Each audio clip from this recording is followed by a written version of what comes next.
Estamos de volta com a nossa programação da Sala SP Cine e eu quero saber o que vocês estão achando da nossa programação da Expo Cine 2020, versão 100% digital. Façam stories, marquem a gente, @expocine, e eu quero saber no Instagram o que vocês estão achando de toda a programação.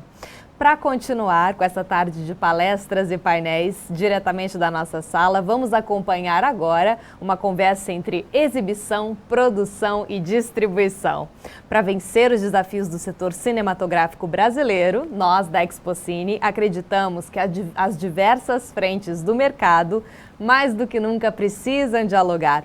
Pensando nisso, vamos acompanhar esse talk com a presença do Luiz Gonzaga de Luca, da Cinépolis, Valquíria Barbosa, da Total Entertainment, e Felipe Lopes, da Vitrine Filmes, com a mediação de Pedro Butcher, jornalista colaborador do Valor Econômico. Boa tarde para vocês, meninos. Muito obrigada pela presença. Boa tarde. Queria agradecer muito o convite da Expo, organizadores, em especial a Cris Guzzi, que articulou tudo isso aqui com a gente, de mais diretamente, né? E, claro, agradecer muito a presença de Luiz Gonzaga de Luca, Felipe Lopes, Valquíria Barbosa, cada um representando um setor, né, do cinema, né, da produção, distribuição e exibição. Queria agradecer também a todos os participantes que estão aqui ouvindo a gente, tentando entender um pouco esse momento que a gente está passando, né? A ideia aqui é justamente a gente compartilhar experiências, né? Eu ouvi um pouco o que cada setor precisou enfrentar nesse período, né? Só queria fazer uma breve recapitulação. No dia 24 de fevereiro saiu o alerta da OMS, né?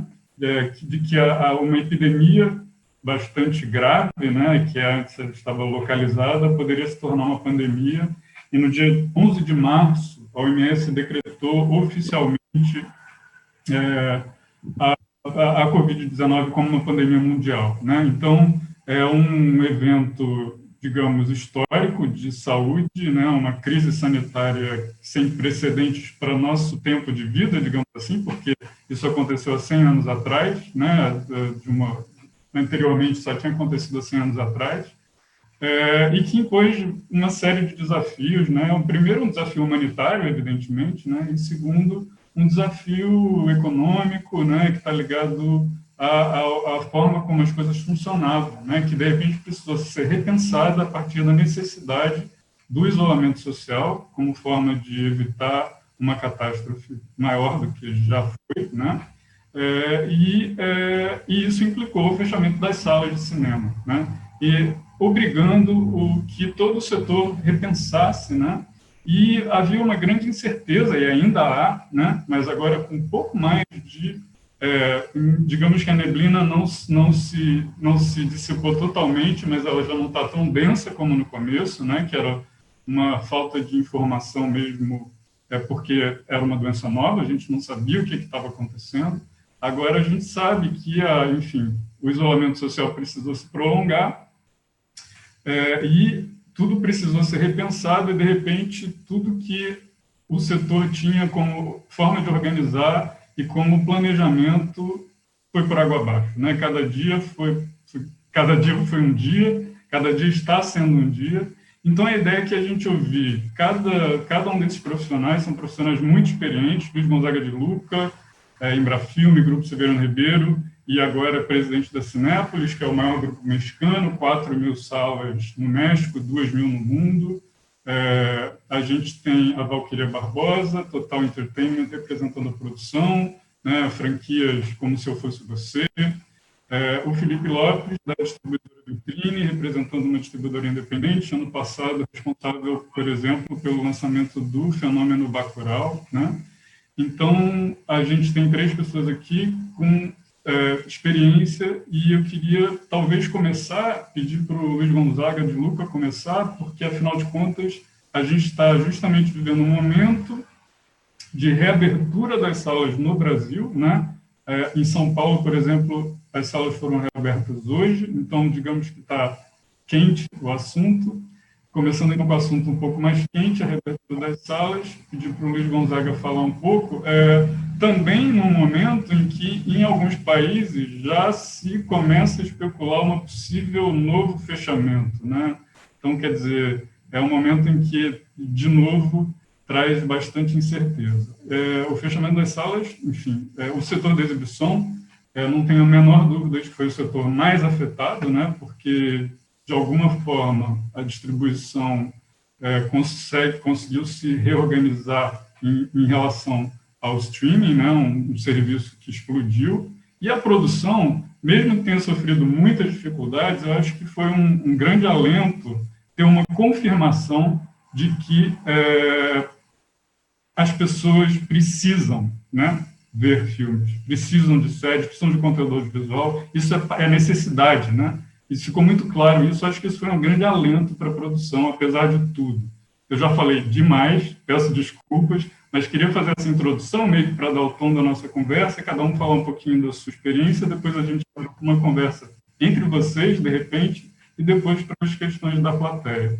Então, desculpa a introdução longa, mas queria agradecer de novo. E, Gonzaga, por favor, começa então aí, dividindo com a gente. Vamos lá.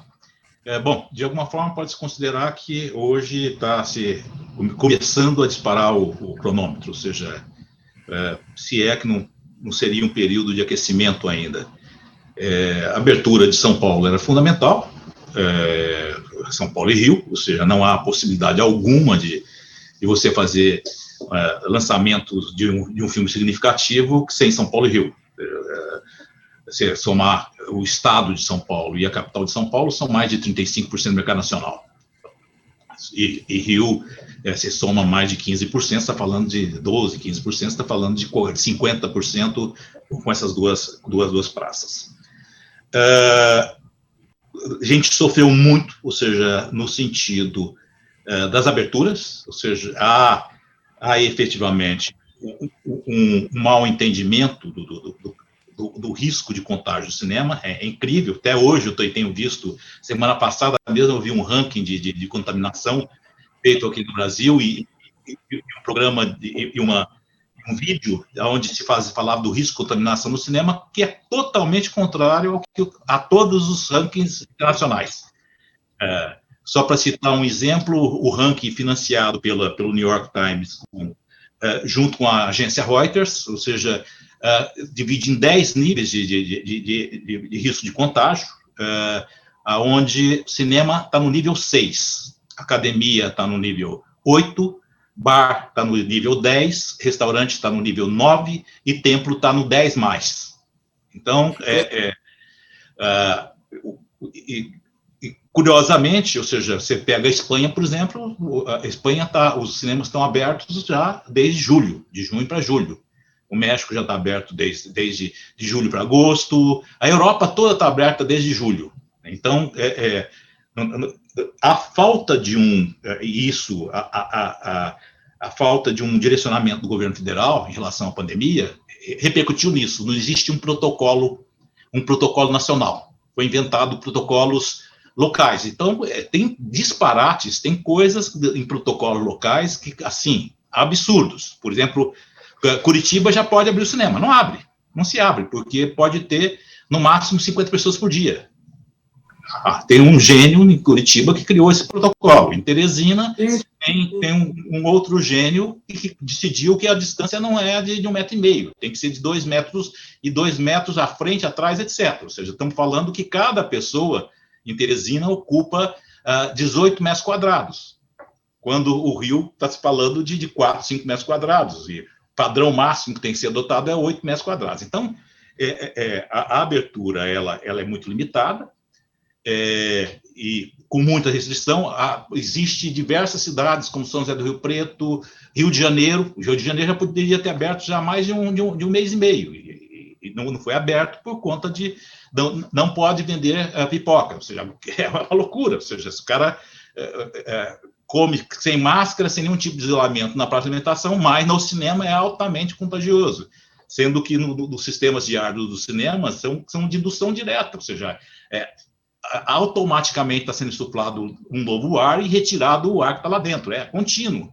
São poucos os cinemas mais antigos que não têm esse sistema de monitoração. Então, a abertura ela é extremamente dificultada, já é dificultada em todo lugar, tem sido dificultada em todos os lugares do mundo, pelas restrições, pelos medos das pessoas de irem, e mais, temos já uma outra questão que é não ter conteúdo, não tem filme. Ou seja, os países que estão indo bem, ou seja, que recuperaram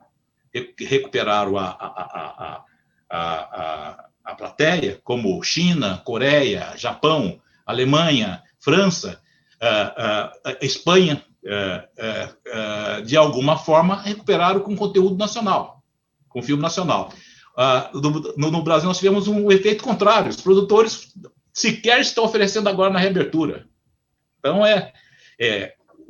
houve uma desorientação total em todas as linhas, desde da linha sanitária, desde o diálogo com o governo, com os distribuidores, etc., com os produtores, ou seja, a gente vive um momento de grande incerteza. Uma certeza nós temos, ou seja, o período que vem aí, mesmo que se recupere a plateia, vai ser de grandes dificuldades para os exibidores, porque, diferentemente dos outros setores, quando você fecha os cinemas, você não cessa as despesas. Um condomínio, tem shoppings que o condomínio é 60% do valor do aluguel. Condomínio você não pode cessar, IPTU você não cessa.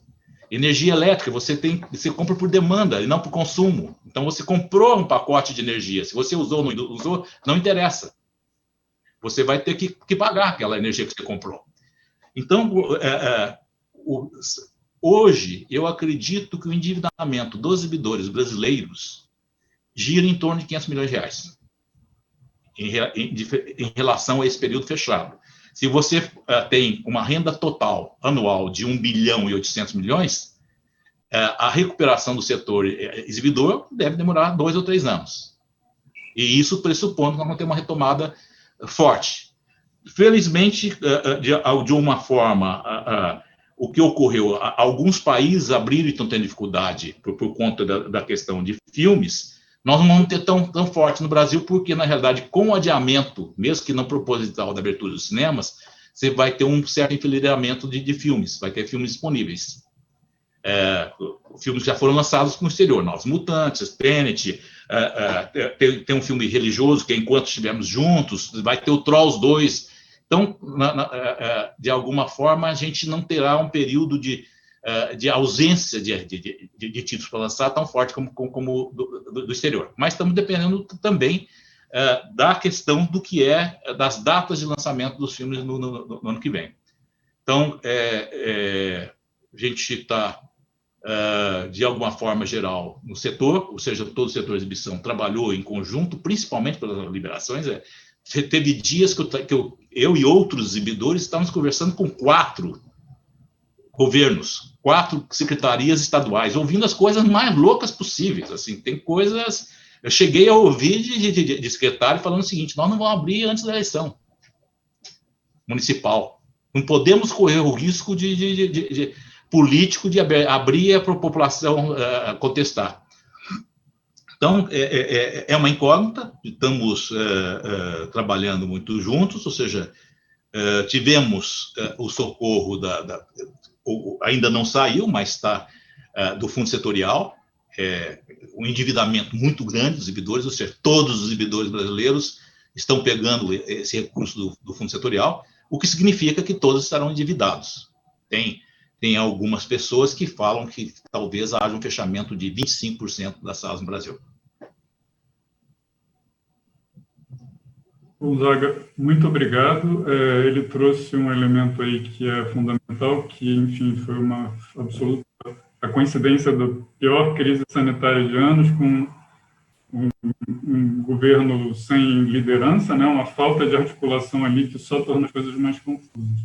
Eu queria, talvez, então, já que a gente fez, em vez de produção, distribuição, exibição, fazer o contrário, pedir para o Felipe, então, contar um pouquinho de quais foram os desafios da Vitrine Filmes nesse período. Boa tarde a todas e todos. Obrigado, Pedro. Gonzaga, Valquíria, muito bom estar aqui novamente na Expocine hoje, né? Minha segunda vez, depois da apresentação mais cedo, junto à Silvia do line-up da Vitrine. Nossa, o que foi passar por essa pandemia? Tá com retorno aqui para mim, gente, do meu som, para a equipe da Expocine. Realmente era cada dia um dia, eu acho que faço coro às colocações e as críticas que o Gonzaga fez do que a gente viveu até agora e continua vivendo. Eu acho que do lado da distribuição, quando começou tudo em março, a gente pensou, ok, como que a gente vai se planejar daqui para frente? A Vitrine é uma distribuidora de cinema independente, muito focada em conteúdo brasileiro, então a gente lança em média 2 filmes por mês, são cerca de 24 até 28 filmes por ano, e ter uma pausa de março até outubro já seria enlouquecedora de qualquer forma. Uma pausa que começa em março, você tem expectativa de julho, que vira agosto, que vira setembro, que vira outubro, e que não tem o Brasil inteiro, é pior ainda, assim, essa falta de integração a gente já vivia no cenário da distribuição independente. Acho que Valquíria também, com a produção, vive muito um problema de como que a instabilidade política afeta o conteúdo nacional de cultura de uma forma mais ampla. E aí, com a pandemia, eu acho que só veio somar uma crise que a gente vivia. A Vitrine conseguiu e tem conseguido passar por todo esse momento de uma forma que eu, às vezes, me surpreendo. Eu converso muito com o Silvia de como que a gente conseguiu manter equipe e estar bem dentro até do nosso nicho. Eu acho que tivemos Bacurau e isso é muito maravilhoso, A Vida Invisível em parceria com a Sony, mas a gente tem dentro dessas dezenas de filmes muitos filmes autorais que são focados no circuito de arte, e que nessa especificidade a gente poderia pensar em alternativas, em outras possibilidades. A gente não, com também regras para o conteúdo nacional, a gente ficou um pouco engessado. Acho que isso foi bem difícil, e até estudar esse retorno, até agora a gente ainda está entendendo cada dia de uma vez. A gente lançou foi no dia 1º, não, foi no dia 8 que a gente lançou Sem Seu Sangue, que é um filme que estreou em Cannes do ano passado, da Alice Furtado, focado no cinema de arte, mudando datas semana a semana em função dessa abertura ou não. A gente precisava muito do Rio de Janeiro, é um filme do Rio, e a gente chegou à loucura de ter uma programação com o circuito do Ademar, do Itaú, que era assim, se abrir São Paulo, o filme vai estar lá no sábado. Assim, eu nunca vivi isso na minha vida. Estava pré-programado o filme. A Tamara, programadora da Vitrine, ela falou, olha, a gente talvez entre em São Paulo no sábado, depende do que o governo falar. E aí você está na quinta-feira esperando o governo falar, na sexta-feira esperando o governo falar. Isso, para quem trabalha, para qualquer negócio, é inviável você se pensar num planejamento, numa gestão com isso que a gente está vivendo. Eu espero que agora, com a abertura de São Paulo, com o Rio já aberto, isso melhore. A gente está já pensando. Tem um calendário montado até o final do ano, para 2021 também. Os títulos vão retomar. A gente tem mês que vem Pacarrete, da Alan Eberton, para entrar maior. Acho que com a vinda do filme Dente, que agora se chama Dente por Dente, para a Vitrine, a gente vai ter também títulos que saem um pouco do nosso circuito de cinema de arte, mais aberto para poder oferecer de uma forma breve para o circuito, mas é um breve que, pela distribuição, assim, foi muito complicado. Assim, era um vai e vem diário de como que a gente poderia montar um planejamento execuível, sendo uma empresa independente nesse cenário. A gente chegou a ter algumas exceções na forma de lançamento das janelas normais. Eu acho que um caso, é até bom estar na Expocine falando disso, que a gente teve com o Três Verões um caso muito pontual para a Vitrine, que era um filme que estreia na semana que fecharam os cinemas. A gente estava planejando lançar no dia 25 e foi no dia 17 de março que tudo fechou. Isso para quem é distribuidor independente, que sem fundo setorial para distribuição, investindo recurso, próprio, você não faz uma campanha na semana de lançamento. A gente estava com o P&A quase todo executado e, de repente, a gente não podia mais lançar o filme. Assim, foi um caso muito...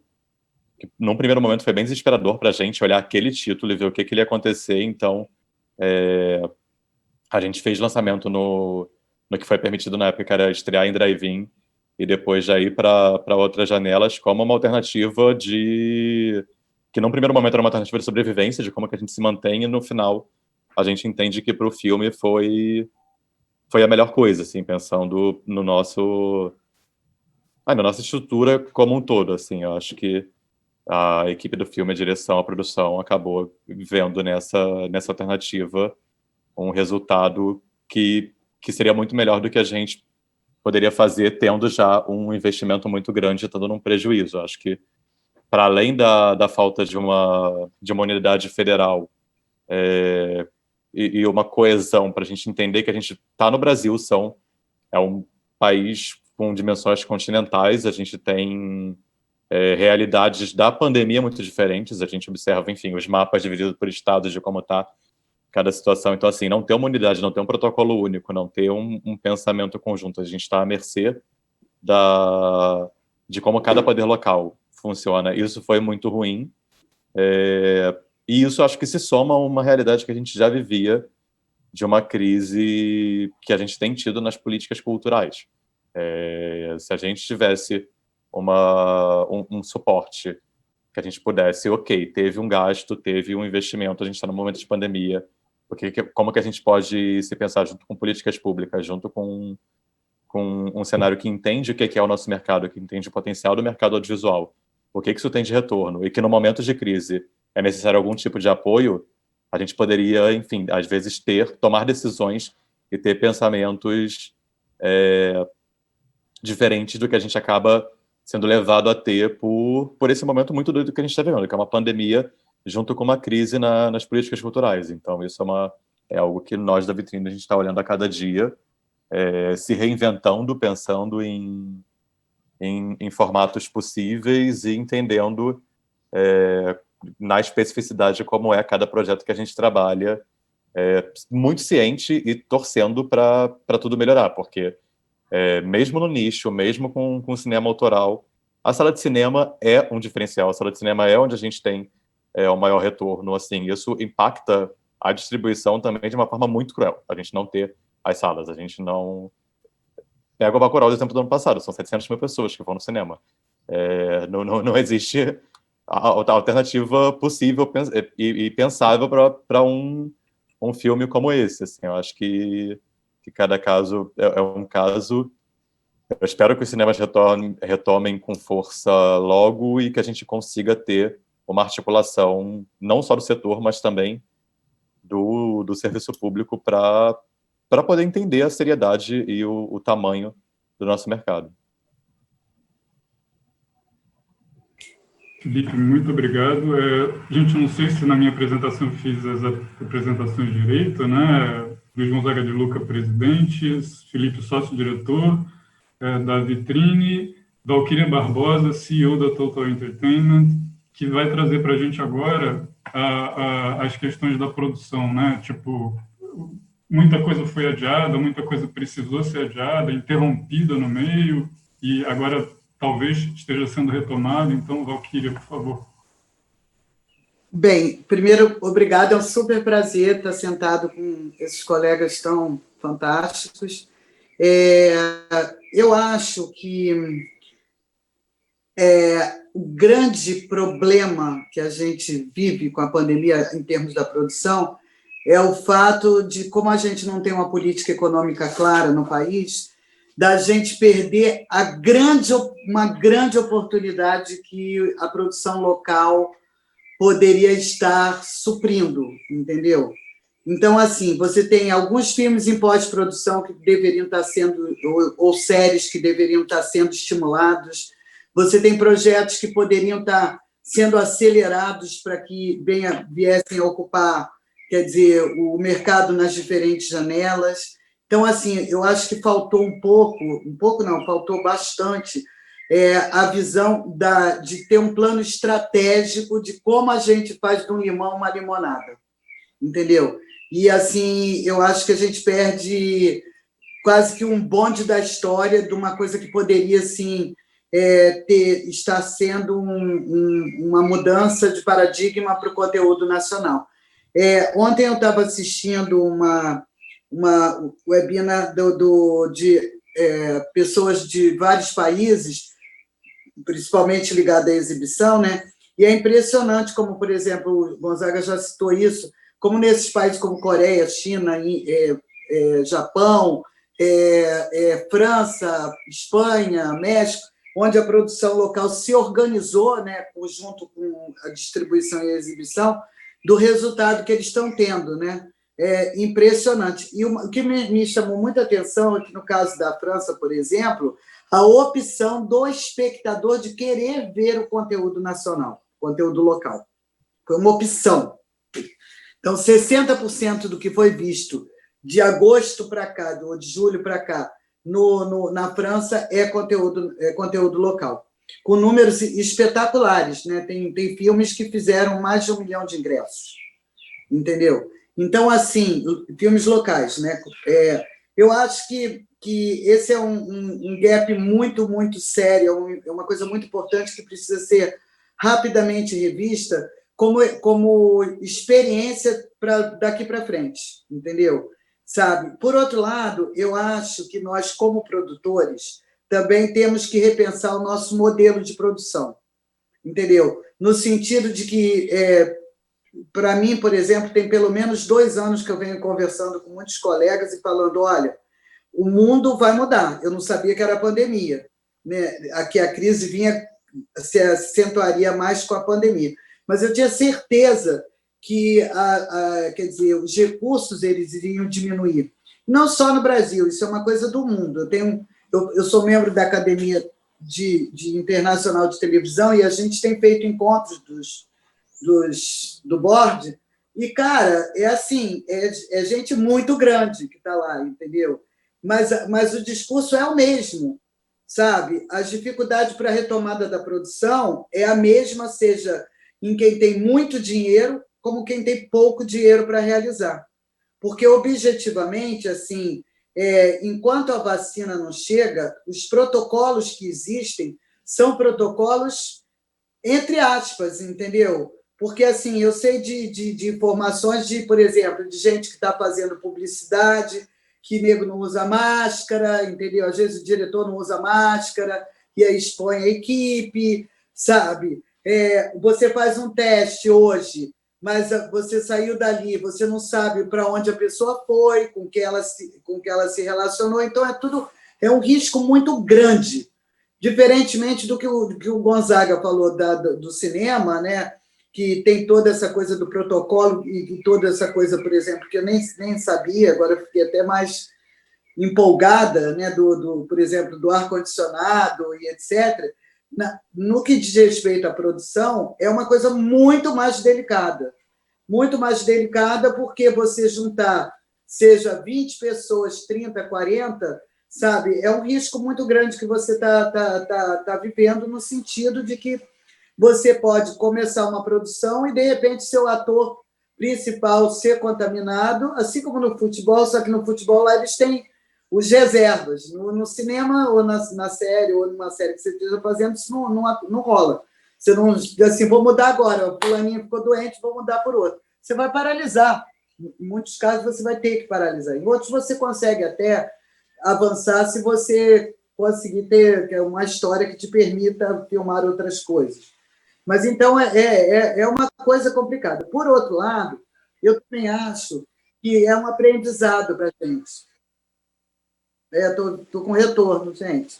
É um aprendizado para a gente, porque nos mostra o seguinte, que a gente vai ter que ser mais criativo do que a gente é. Né? Por exemplo, no caso da minha empresa, nós estamos, desde o início da pandemia, a nossa equipe toda trabalhando em desenvolvimento de projetos, entendeu? Que propicia a gente filmar em qualquer situação, seja daqui a 1 ano, seja daqui a 6 meses, ou seja agora. entendeu? Pelas histórias que a gente desenvolveu. E sempre pensando assim, não pode ser história sobre pandemia, porque ninguém mais, as pessoas querem ver outras coisas, entendeu? Elas querem se divertir, elas querem se distrair. Então, a gente tem que fugir disso. Aí começamos a estudar, por exemplo, tudo que já foi feito historicamente no mundo, entendeu? Em termos de filme, que você às vezes tem... Aí eu me lembro muito da gente começar a falar assim, para aquele filme, O Quarto do Pânico.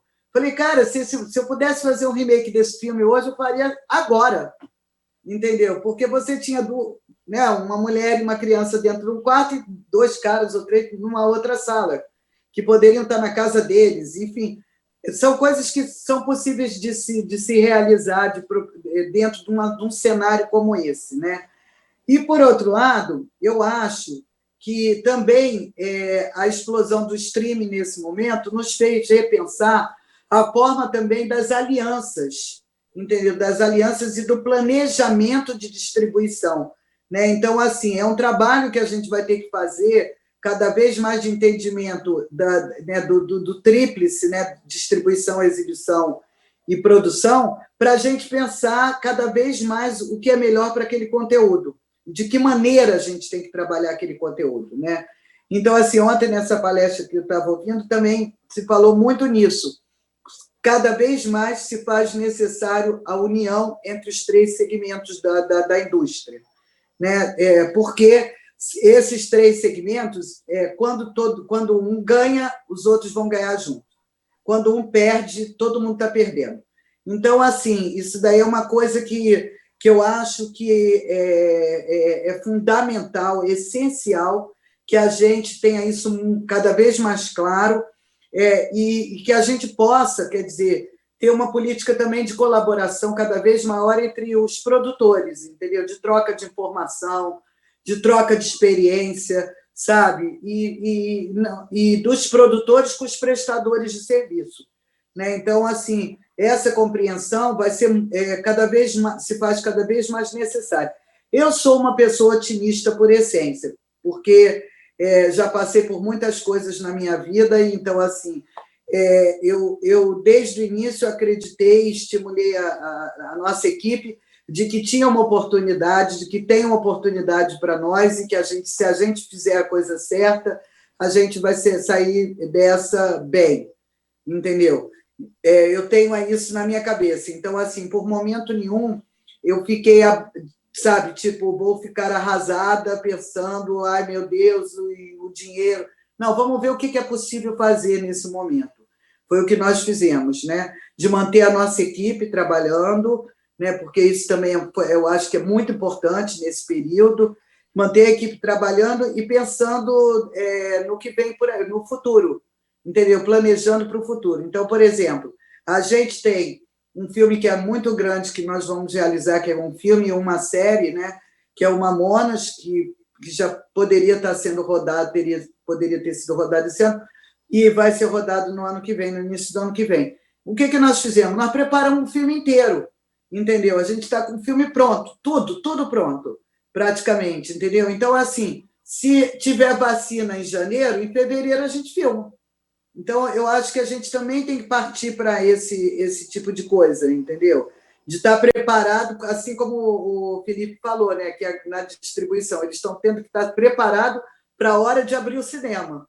Assim como o Gonzaga devia estar se preparando a equipe toda para a hora que abrir, porque ninguém sabe exatamente quando vai ser esse momento. Obrigado, Valquíria. Eu talvez, enfim, não sei se está rolando já a pergunta do pessoal, mas então antes eu talvez quisesse fazer, eu acho que é uma pergunta que está afligindo todos os setores, digamos assim, que é em relação ao comportamento do espectador, né? Porque cinema, digamos, a cadeia toda do audiovisual é toda muito baseada no hábito do espectador, né? Então, como a pandemia, que acabou se prolongando por um bom tempo, pode afetar o comportamento do espectador, né? Então, a gente já sabe, em alguns casos de lugares onde as salas de cinema reabriram, né? E que ainda há muito medo, né? E se isso pode fazer com que ficar em casa seja um hábito que vai se arraigar de forma mais se vocês arriscariam alguma palpite sobre o comportamento do espectador ou não, porque tem gente que também acha que não, que quando aparecer uma vacina que vai voltar tudo exatamente como era antes, né? Então, não sei quem gostaria de começar, talvez, aí, se procede o que eu estou falando, isso é uma coisa que está na cabeça de vocês? Posso pode, vai aí, Valquíria. Não, é o seguinte. Em primeiro lugar, eu queria dizer o seguinte, que essa coisa por exemplo, a gente já viu, né, Gonzaga, durante, nós que somos um pouquinho mais velhos, muitas vezes o afastamento do público da sala de cinema, né? E depois, de repente, o público volta e e o negócio cresce e tal. Esse tipo de coisa já é uma coisa meio cíclica. Eu acho que, no caso da pandemia, especificamente, primeiro, assim, tem um fator que é muito importante. As pessoas, por um lado, têm medo, muitas pessoas, nem todas. A gente está vendo que neguinho está aí da praia, lotando os bares, todas essas coisas. Então, essa coisa do medo, no geral, é para um grupo de pessoas, as pessoas que estão levando muito a sério o problema da contaminação, certo? Mas a grande maioria das pessoas, cara, é uma coisa impressionante que não passa na minha cabeça, não estão nem aí, né? Acho que a vida voltou ao normal, né? Pelo menos aqui no Rio, por exemplo, fez sol, a praia está lotada. É uma coisa inacreditável, entendeu?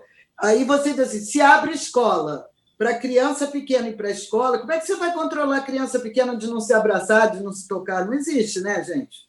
É impossível, na minha opinião. Então, assim, eu acho que, por exemplo, quando tiver a vacina, as pessoas vão querer sair mesmo. E o cinema é uma opção, eu sei porque, inclusive, foi feita uma pesquisa pelo setor nesse período que mostrou isso claramente. As pessoas querem voltar ao cinema. Na Europa, por exemplo, as pesquisas que eles fizeram agora, né, nesses países que a gente estava falando, na Ásia também, de que as pessoas estão indo ao cinema e elas não estão com medo de ir ao cinema. Claro que sempre terá um grupo que terá medo de ir ao cinema, entendeu? Como tem um grupo que tem medo de sair de noite, né? Por causa de assalto, não sei o quê. Mas eu acho que quando as coisas se normalizarem, a retomada, a ida ao cinema, talvez pode ser que venha a ter uma procura maior do que tinha antes da pandemia, na minha opinião, entendeu? Agora, com relação ao espectador, o que eu acho que a gente não está falando é o seguinte, ele criou um hábito cultural de ver muita coisa no streaming, e do mundo inteiro, e falado em muitos idiomas. Hoje você vê séries húngaras, séries da Tchecoslováquia, da Holanda. Então, pode ser que isso influencie no gosto de consumo, entendeu? Pode ser que as pessoas queiram ver mais filmes, por exemplo, de outros idiomas, fora nosso idioma e do inglês, por exemplo, porque elas se acostumaram a ver coisas boas de outros países e pode ser que elas tenham interesse, por exemplo, em ver mais filmes de arte. Na França e na Espanha, por exemplo, isso está acontecendo, entendeu? Na retomada lá, sabe? Então, pode ser que seja um sintoma. Eu não tenho certeza disso que eu estou falando, mas eu tenho a impressão que a gente deve incluir nas pesquisas esse tipo de coisa, entendeu? Porque, por exemplo, se eu vi uma série incrível holandesa, por que eu não vou querer ter curiosidade de ver um filme holandês? Um exemplo, entendeu? Então, eu acho que é importante também analisar, sabe, isso a gente tem conversado em outros grupos, sabe, analisar muito, por exemplo, o que o consumidor está vendo mais no streaming. É importante entender isso, entendeu? Para entender o que vai acontecer com a frequência de cinema. Porque se ele está vendo mais determinadas coisas, pode ser que isso venha, entendeu? Se enraize culturalmente na opção da escolha para o cinema. Posso? Tá. As pesquisas indicam de que 70% do público, das pessoas, voltariam ao cinema em até 3 meses. E e outras, os 30% querem o cinema, ou seja, as pesquisas indicam que a ansiedade de consumo, o cinema é o número 1. Ou seja, o desejo de ir ao cinema é o número 1, e 70%, quase 70% das pessoas, principalmente até 35 anos, estariam dispostas a voltar em até 3 meses. Sem dúvida alguma, a vacina muda toda essa perspectiva. Agora, como a Valquíria falou, eu trabalho há 45 anos no ramo de cinema, e já vivi diversas crises. E a indústria cinematográfica, diferentemente de diversas outras indústrias, ou seja, o boliche, a indústria fonográfica, o exemplo máximo e tal, essas outras indústrias tiveram dificuldade de renovação, e por isso mesmo que praticamente desapareceram. O próprio home video, ou seja, o streaming nada mais é do que o home video. Sim. Ou seja, quando surgiu o cinema, o Lumière estava inventando a exibição pública e o Edison inventando a exibição individual. Então, isso sempre existiu. A questão é que as crises fazem mudanças profundas. E as mudanças profundas, grande parte das vezes, ela está ligada ao capital. E capital exatamente de quem, do entrante. Tem uma crise, a crise mais forte que eu vivi da indústria cinematográfica é de 2001, que é a crise da Nasdaq, da Bolsa de Valores digital, eletrônica. Foi ela, para ter uma ideia, dos 10 maiores circuitos do mundo, 5 quebraram. 5 quebraram. E no Brasil, a gente não sentiu, porque, na realidade, o Brasil estava lá embaixo. Ou seja, nós estávamos lá no fundo do poço e estava começando a entrada da Cinemark e da UCI no Brasil. Mas, mesmo assim, refletiu no Brasil, porque o UCI, por conta da crise da Nasdaq, a Vivendi foi para o espaço. E a UCI foi desintegrada no mundo todo. O Brasil é um dos únicos países que restou a UCI, uma questão própria da Paramount, não é o que nós vamos discutir. Então, se houve uma reorganização, os Estados Unidos tinha 35 mil salas, se achava que havia excesso de salas, se fechou 6 mil salas, falou que agora está regulado o mercado. 5 anos depois, o mercado já estava com 43 mil salas. Só que era outro circuito, era outro formato, totalmente diferente, ou seja, se juntou AMC, Loews, Cineplex e Magic Johnson.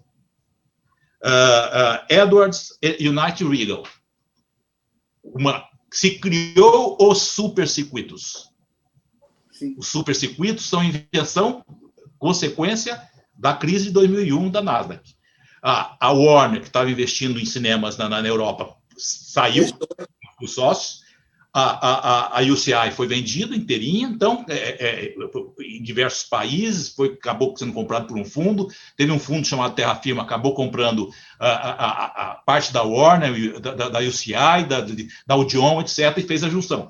Então, o perfil da exibição e da indústria como um todo é totalmente diferente entre 2001 e pós-2001. A pandemia, na realidade, ela aflorou uma série de discussões que haveria na indústria, inclusive a questão do streaming, é um outro mercado que vai surgir. Por exemplo, a questão de série, eu não vejo referência nenhuma para cinema, porque a série também foi, as séries foram, a fundamentação do cable no Brasil, do cabo no Brasil, da TV por assinatura, ela ocorreu com as séries também. Sim. Ou seja, ninguém saía de casa para ver as séries os Comic Con, né, que passavam na Sony. Ou seja, cada dia tinha um lá. Tal, então, o desenho é outro. O que é que vai ser, não sabemos. Eu acho muito difícil de que se tenha um instrumento que substitua a sala de cinema como expositor de filme. Todas as experiências mostraram que... E acho também muito estranho de que estúdios que estão sendo... Tem outra coisa, estúdios estão sendo comprados por grandes plataformas não é mais empresa de comunicação, não é uma empresa de televisão, como era a CBS Viacom, NBC Universal, não é isso mais. Vocês estão falando do cara que tem um sinal. AT&T, Comcast, e daí por diante. Então, na realidade, vai ter sim uma outra configuração.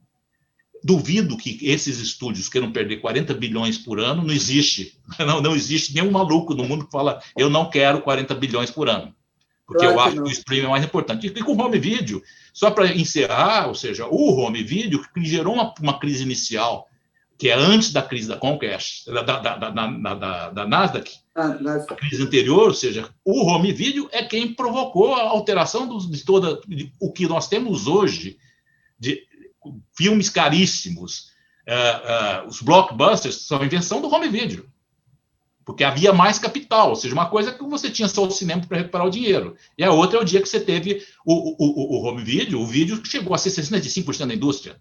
Cinema 25%, e se usava o cinema como plataforma de lançamento dos filmes. Eu acho que vem um outro desenho aí, a gente tem que ver, tem que se repensar, tem que estar muito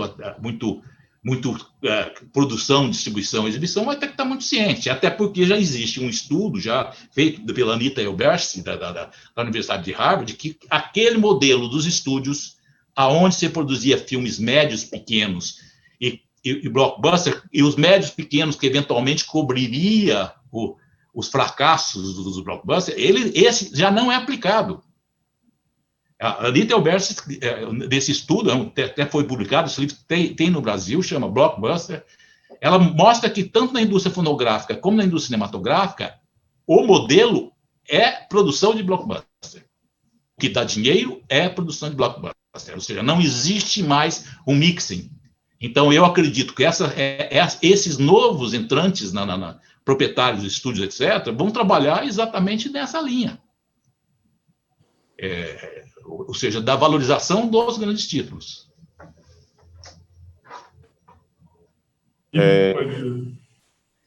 Bom, acho que puxando a questão do público e da audiência, Pedro, uma coisa que eu particularmente estudando, eu já vejo muito isso, e aí no trabalho a gente aplica isso diretamente na vitrine, que pergunta-se muito o que vai acontecer com o público e o que é o público. Assim, público e audiência não é uma massa única. E até mesmo na vitrine, que trabalha um tipo específico de cinema, a gente tem públicos, a gente tem audiências. Então, no nosso caso específico, a gente tem uma vantagem, que a gente trabalha com uma base de seguidores e com os nossos públicos, que são muitos deles cinéfilos. Então, acho que na cinefilia, o espaço da sala de cinema, ele tem um diferencial muito grande. Eu acho que, obviamente, não vamos ser aqui hipócritas de falar que abriu hoje, esse público vai voltar, a gente vai analisar dia a dia, durante um cenário pandêmico, esse movimento de como que essas pessoas vão entender os protocolos, vão lidar com essa informação e uma volta gradual. Não tenho a expectativa de que amanhã eu vou acordar e os números vão estar iguais, que não vão. Mas a gente entende que para os nossos públicos alvos, a gente tem uma visão da sala de cinema como lugar importante. Por um outro lado, a gente também entende que a gente trabalha com a grande maioria dos nossos títulos, eles não têm uma entrada de circuito em centenas de salas.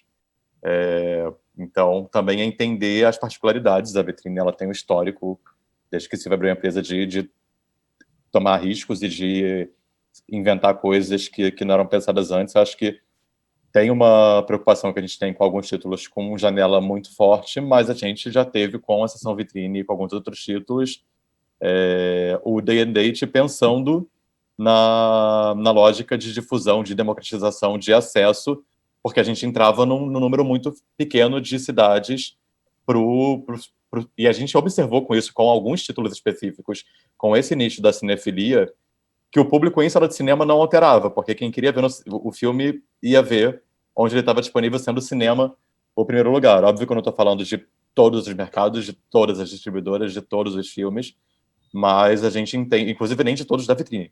A gente observa que alguns títulos a gente consegue fazer estratégias diferentes, e o público do cinema, ele é muito fiel.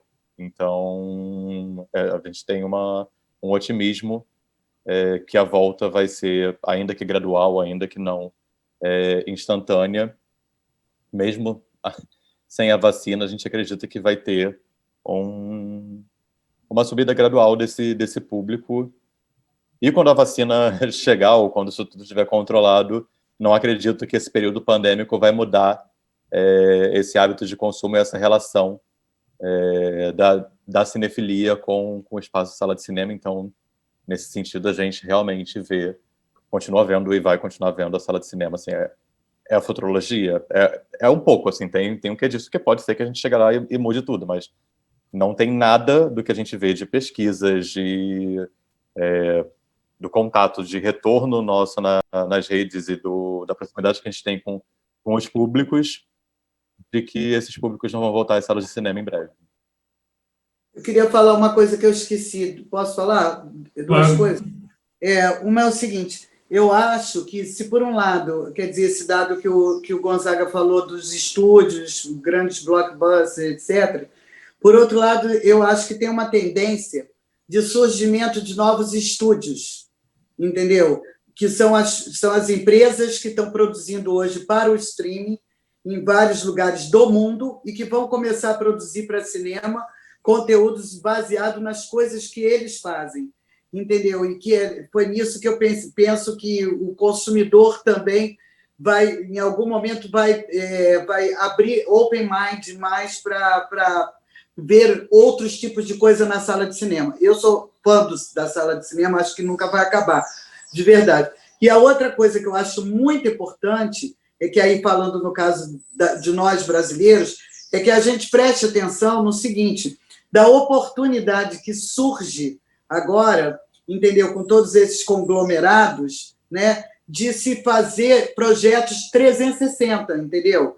Porque quando você fala num blockbuster, você não está falando só no filme. O filme é uma ponta do iceberg de um negócio muito maior, que é o licenciamento, que é o game, sabe, que é a trilha sonora, que é tudo que vem no entorno daquela marca, entendeu? Então, por exemplo, hoje nós no Brasil precisamos pensar assim também.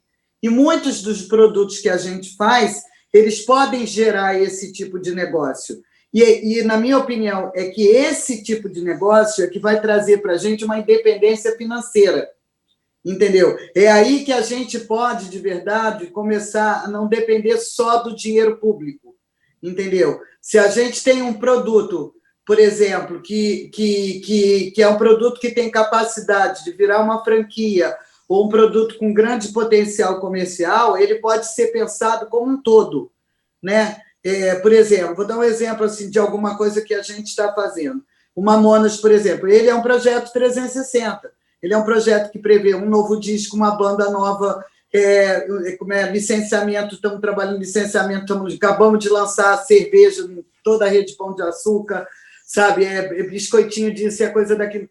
A marca propicia isso, mas tem muitas outras marcas que propiciam. Por exemplo, Mamãe é uma peça, com o resultado que tem hoje, ela pode gerar... E não são só os grandes projetos, filmes que têm grandes potenciais de bilheteria no cinema, sabe? São histórias que se propiciam para isso. Você vê, por exemplo, aquela série da Netflix, Stranger Things, né, que começou como uma série com atores que ninguém conhecia e tal, pegou o gosto, mas os caras já estavam preparados para o 360, entendeu? E lançaram todo tipo de coisa, caderno, camiseta, o Diabo a 4, com isso. Então, eu acho que é muito importante que a gente, nesse período, a gente faça uma reflexão sobre isso e reveja os projetos junto com os nossos sócios, né, distribuidor, com os exibidores, de todo o potencial, de tudo que pode ser feito para que isso alavanque os novos recursos que venham a entrar no nosso mercado. Obrigado, gente. Eu queria, não sei se vocês ainda têm, eu queria ter várias coisas passando pela cabeça, e de repente colocar aqui algumas para vocês. A primeira é o seguinte, eu acho que é uma coisa que está claro, que a situação pandemia, ela acelerou determinados processos que já vinham ocorrendo, né? Uma segunda coisa que eu acho que está ali numa deixa, uma coisa que o Felipe falou, é que talvez a gente não consiga mais e não possa mais pensar na cultura de massa como a gente pensava no século XX, né? Então, a internet trouxe uma outra realidade, e eu acho que o que eu vi de comum em tudo que vocês falaram é que cada caso, né, cada filme vai ser um filme, cada vez mais do que nunca, né? Uma terceira coisa que eu queria juntar é que, em relação ao que o Gonzaga falou, que é uma coisa muito clara. O grande capital se voltou para o blockbuster. Para o grande capital, a única coisa que dá retorno é o blockbuster. Mas justamente o que a gente pode ver com a internet e o streaming é que, enfim, se a gente vê-se que tem a economia que se movimenta com dinheirões e tem também a economia que se movimenta com dinheirinhos e com dinheiros, né? Com os dinheiros intermediários, digamos assim, talvez seja mais difícil de se viabilizar nesse momento. Mas a economia dos dinheirinhos, ela também pode ser viável, né? E ela também pensa nessa perspectiva de uma diversidade de público. Então, a minha pergunta, lançando essas ideias aqui, é se talvez a pandemia pode ser uma oportunidade desse aprofundamento de uma visão de que cada caso é um caso, né? E segundo, se a gente pode pensar digamos, num mercado mais sustentável, nesse sentido, inclusive, do diálogo entre todas as partes e entre grandes e pequenos, né? E no sentido também de fazer a experiência da sala cinematográfica ganhar força nesse sentido, né? Eu acho que, por exemplo, ficou muito claro que a dependência, né, dos multiplex, das salas de shopping, de um único tipo de produto, quando Hollywood resolveu tirar tudo, né, da linha, e quando Hollywood está dizendo agora vamos pensar no streaming, é uma briga, Gonzaga, não é que a gente já via lá. Eu me lembro que quando eu estava no filme B, a Disney queria lançar o Alice no País das Maravilhas com 3 meses e foi um caos, né? Então, se a pandemia vai ser uma oportunidade, talvez, de repensar essas dinâmicas de um mercado muito concentrado no dinheirão e no dinheirinho, né? Se talvez possa voltar a ter uma dinâmica que pense o produto médio e enfim, talvez faça esse estudo do blockbuster, porque os estudos também ficam ultrapassados em algum momento, né? Enfim, só jogando umas provocações aqui para vocês a partir de tudo que a gente ouviu. Não sei se alguém quer começar. Eu quero comentar, assim, Pedro, alguns anos atrás, 2 ou 3 anos atrás, recente, eu estava no CinemaCon, né, que é a grande feira, grande convenção da área da indústria cinematográfica, e estava se comemorando os números cada vez maior do mercado, né, do crescimento do mercado, da redução da dependência do mercado norte-americano, está decaindo.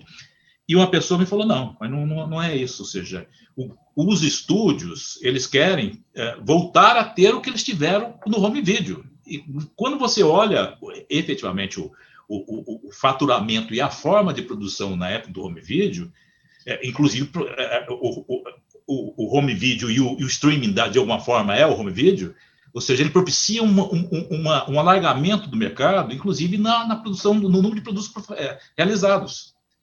Então, na realidade, o streaming ele é uma parte de uma nova realidade. Sem dúvida alguma, vai ter diversas facetas, como aumento do número você vai ter muito mais produto. Então,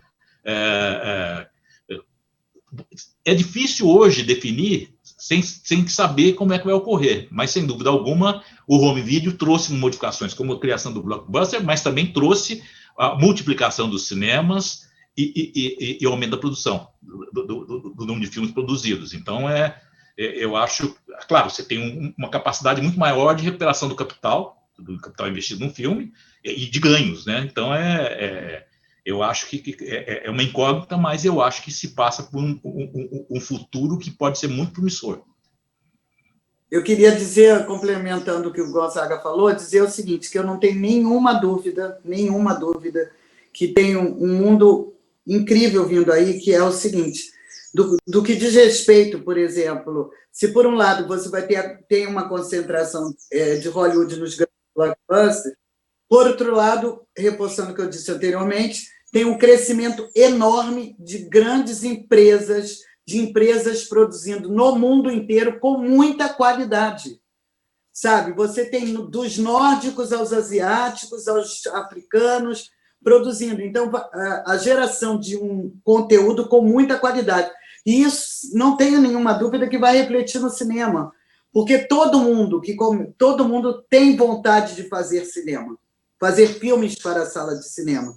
E à medida que essas marcas se consolidam, elas vão começar a produzir filmes para a sala de cinema. E o público vai querer ver coisas. Quem não vai querer ver, por exemplo, um filme que a empresa que fez Dark venha a produzir? As pessoas vão querer ver, sabe?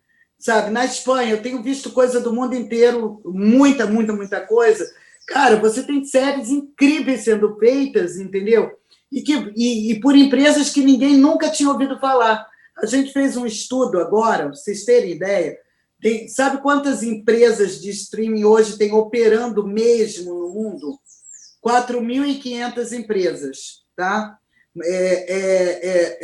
E você hoje tem segmentadas, você tem genéricas, você tem de todos os tipos, né? Então, assim, e produzindo coisas muito legais, inclusive, por exemplo, até aquela empresa do Kreisberg, que está produzindo de conteúdos curtos, séries de 10 minutos, com grandes atores de Hollywood, mega produção, entendeu? Sabe? Tem um caminho enorme pela frente. O que a gente tem que ter é a gente se preparar para essa demanda, entendeu? E eu acho que isso vai trazer um crescimento na sala de cinema, não só de frequência, como, eventualmente, de ampliação do parque exibidor. Não digo que é uma coisa imediata, entendeu? Para no ano que vem, mas que eu acho que é uma tendência que vai acontecer, eu não tenho nenhuma dúvida. Sabe por quê? Porque quando você está criando o hábito do consumidor ver o conteúdo audiovisual, entendeu? Você está reforçando esse hábito.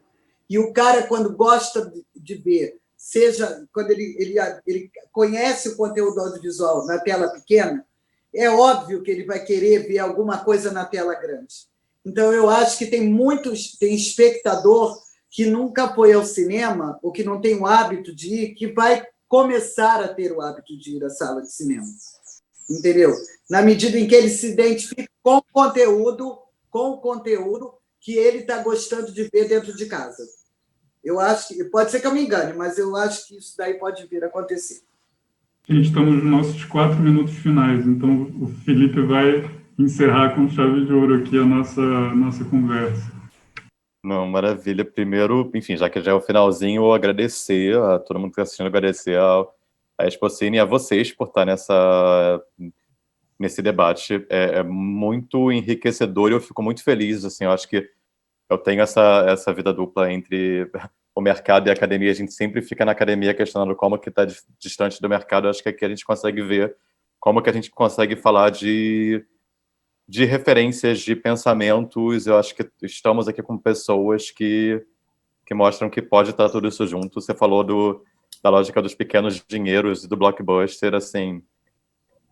eu vou por um caminho mais acadêmico, né? De falar de arqueologia das mídias do Thomas de Satzer e falar de cultura da convergência do Henry Jenkins. Assim, eu acho que paradoxos coexistem.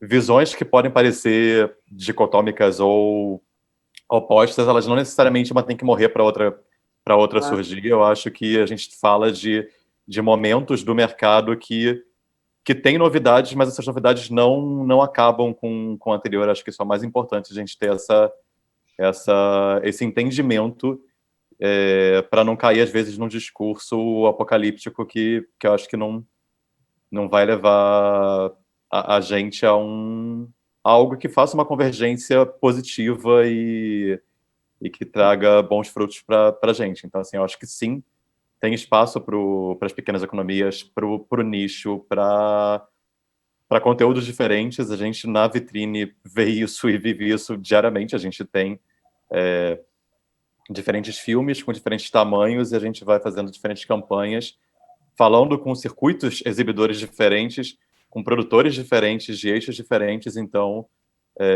a gente está aberto a entender esse mercado e tudo que está acontecendo, essa mudança da pandemia, como algo que não vai necessariamente acabar com uma coisa que estava acontecendo antes, mas que, enfim, traz mudanças, tem zonas de conflito, mas que a gente pode estar com tudo isso coexistindo e pensando da melhor forma de conviver com essas variáveis todas.